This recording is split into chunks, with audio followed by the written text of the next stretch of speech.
Buenas tardes, amados hermanos y amigos. Damos gracias al Señor por compartir un nuevo jueves del estudio de la palabra del Señor. Y hoy día, jueves 13 de abril, tenemos esta bendición de llegar hasta vuestros hogares a través de la palabra del Señor. Continuamos nuestra serie que ya llevamos algunos jueves, donde ha estado compartiendo en la introducción el pastor Leonardo, y continuamos hoy día viendo al primero de los apóstoles, al apóstol Pedro. Hombres comunes y corrientes, un llamado poco común. Hay una cita bíblica que nos va a guiar en este estudio y está aquí en 1 de Corintios capítulo 1 versículo 26 al 29. Importante que lo leamos.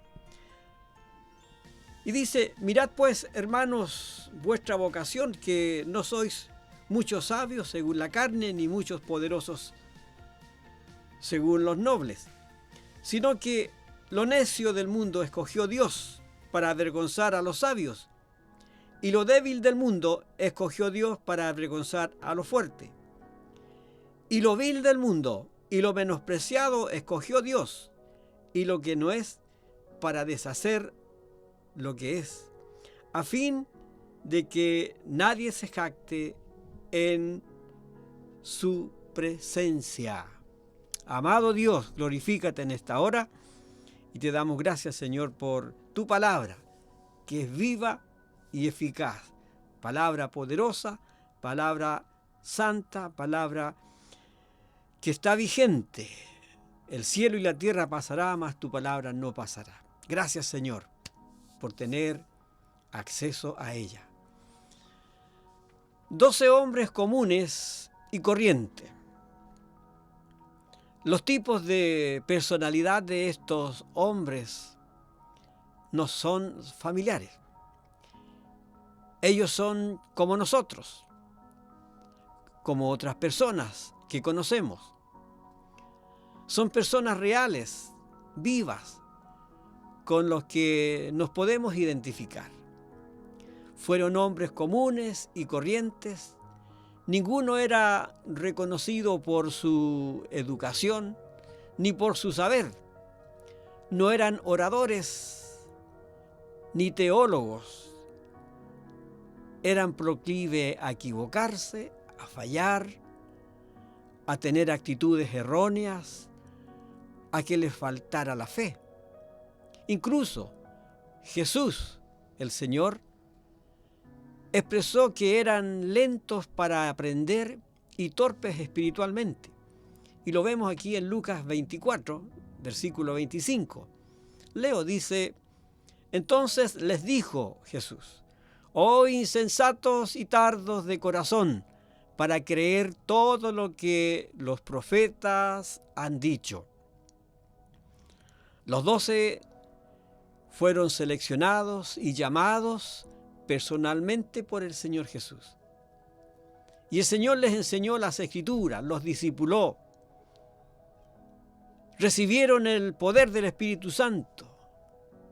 Los llevó de triunfo en triunfo, difundiendo en todo lugar el olor fragante del conocimiento de la palabra de Dios. Dios escoge lo humilde, lo bajo, lo menospreciado y lo débil. Y Él es la fuente de poder que cambia al mundo. No es el hombre, es la verdad de Dios, el poder de Dios en el hombre interior.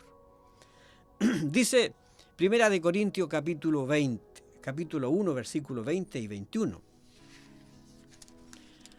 Y después vamos a leer versículos 27 y 28. Dice: ¿dónde está el sabio? ¿Dónde está el escriba? ¿Dónde está el disputador de este siglo? ¿No ha enloquecido Dios la sabiduría del mundo? Pues ya que en la sabiduría de Dios el mundo no conoció a Dios mediante la sabiduría, agradó a Dios salvar a los creyentes por la locura de la predicación. Porque los sabios piden señales y los griegos buscan sabiduría. Exactamente. Así es como dice el Señor. Y el versículo 27 y 28 nos dice: sino que lo necio del mundo escogió Dios para avergonzar a los sabios, y lo débil del mundo escogió Dios para avergonzar a lo fuerte, y lo vil del mundo y lo menospreciado escogió Dios, y lo que no es, para deshacer lo que es. Bueno, estas eran señales claras en la vida de estos 12 hombres que el Señor Jesucristo seleccionó para que formasen parte de ese equipo de discípulos que más tarde se llamarían los apóstoles, los 12 apóstoles. Vamos a ver en esta ocasión al apóstol Pedro, a este hombre impetuoso. Los 12 apóstoles son mencionados en 3 grupos de 4. Primero, el grupo 1 tiene a Pedro encabezando la lista. Incluye después a Andrés, a Jacob y a Juan. Ellos son el grupo número 1. Ellos están en los hechos más importantes de Jesús. Estuvieron presentes en el monte de la transfiguración, en el huerto de Getsemaní. Los 12 eran un grupo muy variado. Pedro, Juan, Jacobo y Andrés parecen unidos por denominadores comunes. Los 4 eran pescadores, formaban 2 grupos de hermanos. Sus personalidades eran muy variadas. Pedro era, por ejemplo, ansioso, agresivo, valiente, franco.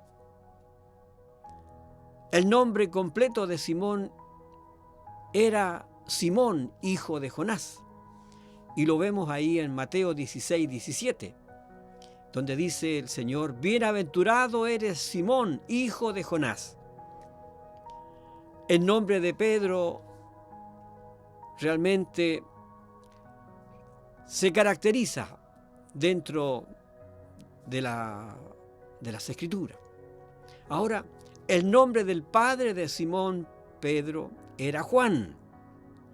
Jesús le dio otro nombre a Simón, a quien le llamó Pedro. Y lo vemos en Lucas capítulo 6, versículo 14. Y dice el Señor: ¿a quién? Simón, a quien llamó Pedro. Jesús no solo le dio un nuevo nombre para reemplazar el viejo, sino que lo llamó Pedro, Simón Pedro. Y este discípulo a veces era conocido como Simón, a veces como Pedro, a veces como Simón Pedro. Y Pedro significa roca, Petros en griego, que traducido significa roca pequeña, equivalente en arameo es Cefas. Bueno, en Juan 1:42 describe el primer encuentro con Jesús, cara a cara.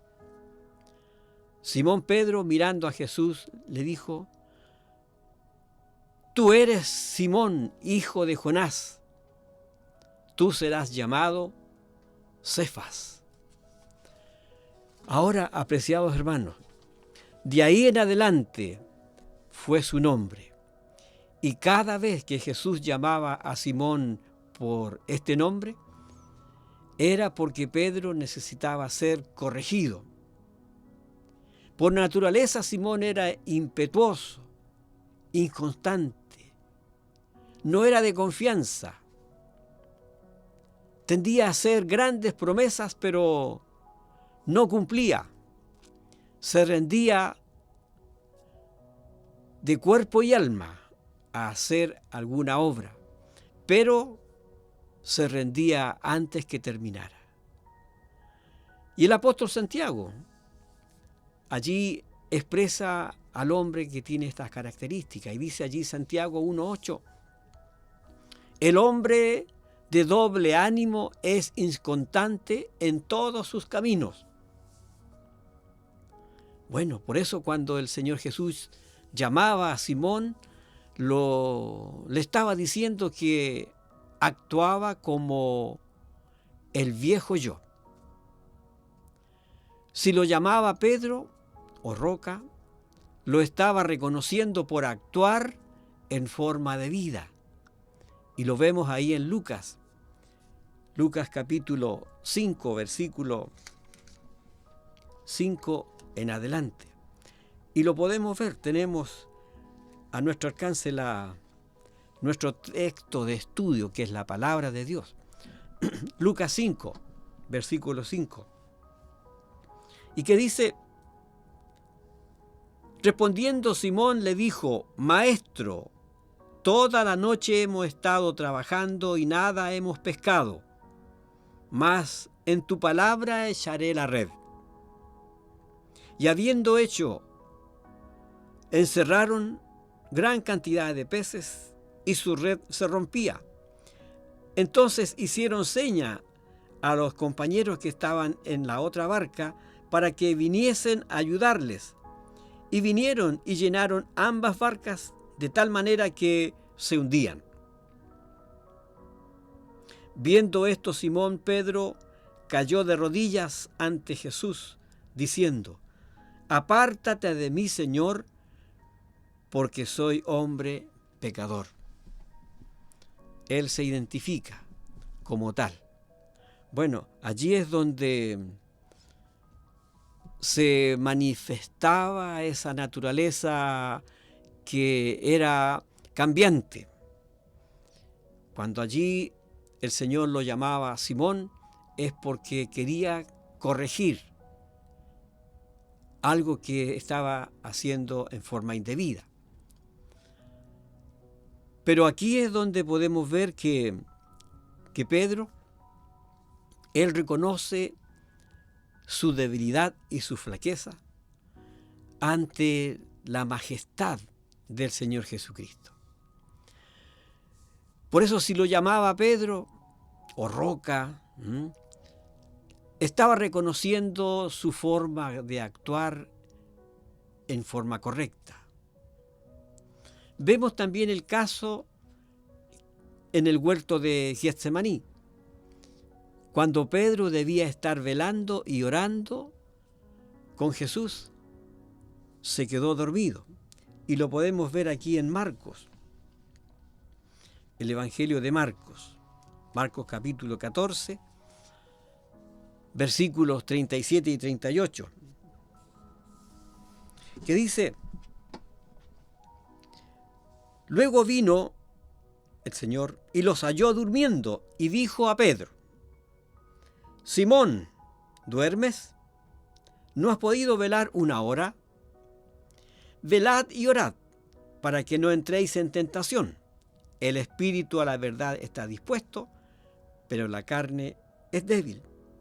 Allí el Señor lo llama Simón, porque lo estaba corrigiendo por algo que él debía haber estado haciendo, como era haberse mantenido en vela, despierto y orando.